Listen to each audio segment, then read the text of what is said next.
আমাদের গরিব দুঃখী মেহনতি মানুষের বন্ধু জননেতা জনাব আব্দুল মান্নানকে ভালোবেসে আপনারা যে উদারতা দেখিয়ে দিন রাত পরিশ্রম করে একত্রিত করে আপনারা যে জোরালো আন্দোলনে ভূমিকা রেখেছেন, সেই আন্দোলনের ভূমিকা প্রতিফলন আপনারা পেয়েছেন।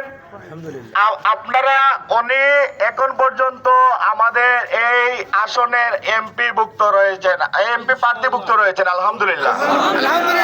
আপনাদের সবার প্রতি আন্তরিক কৃতজ্ঞতা প্রকাশ করছি এবং আপনাদের সবার প্রতি আন্তরিকভাবে আমরা মোবারকবাদ জানাচ্ছি, কৃতজ্ঞতা প্রকাশ করছি।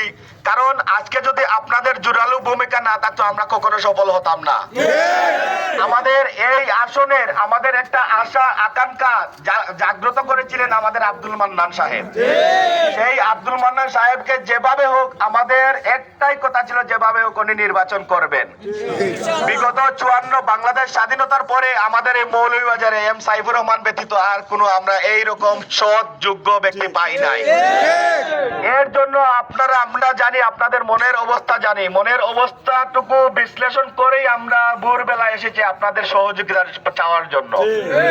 এর জন্য আপনারা যে উদারতা দেখিয়েছেন, যে সহযোগিতা আমাদেরকে দেখিয়েছেন, আমরা কখনো তা ভুলবো না।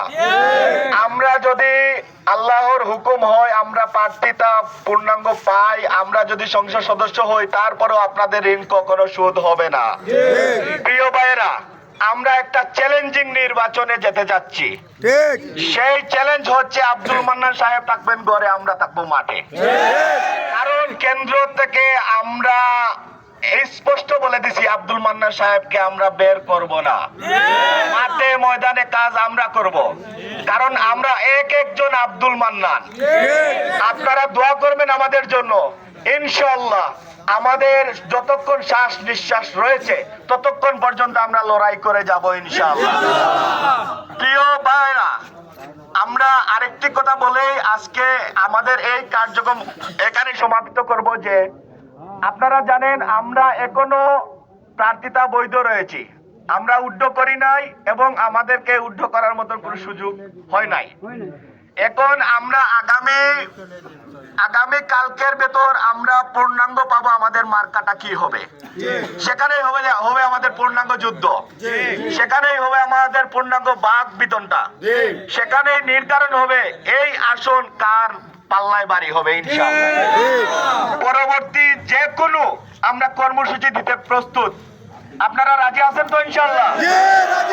আমরা যে কোনো কর্মসূচি দেওয়ার জন্য আপনাদের মানসিকভাবে আজকে যেভাবে মানসিকভাবে প্রস্তুতি নিয়ে এসেছেন, কাফন বেঁধে যেভাবে রাস্তায় নেমে এসেছেন, আগামীতে ঠিক এইভাবে কাফন বেঁধে আমরা রাজপথে থাকবো ইনশাআল্লাহ।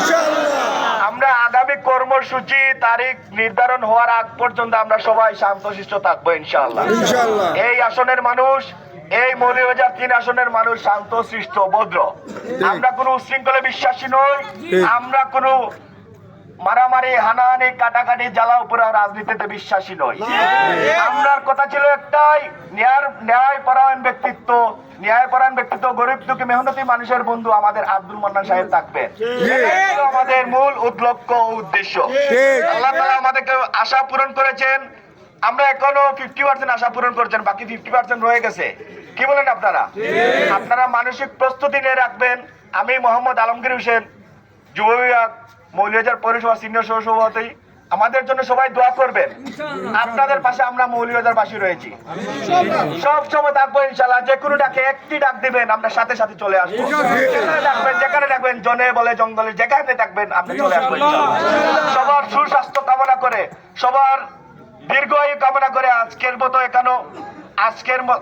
আর আরেকটা কাজ করবেন, আপনারা একসাথে অনলাইনে আওয়াজ তুলবেন।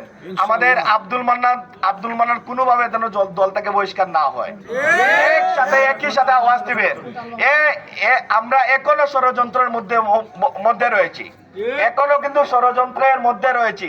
এটা নিয়ে কোনো তাল বাহানা চলবে না, মেনে নেব না, বরদাস্ত করবো না ইনশাআল্লাহ। সম্মানিত তাওহীদি জনতা,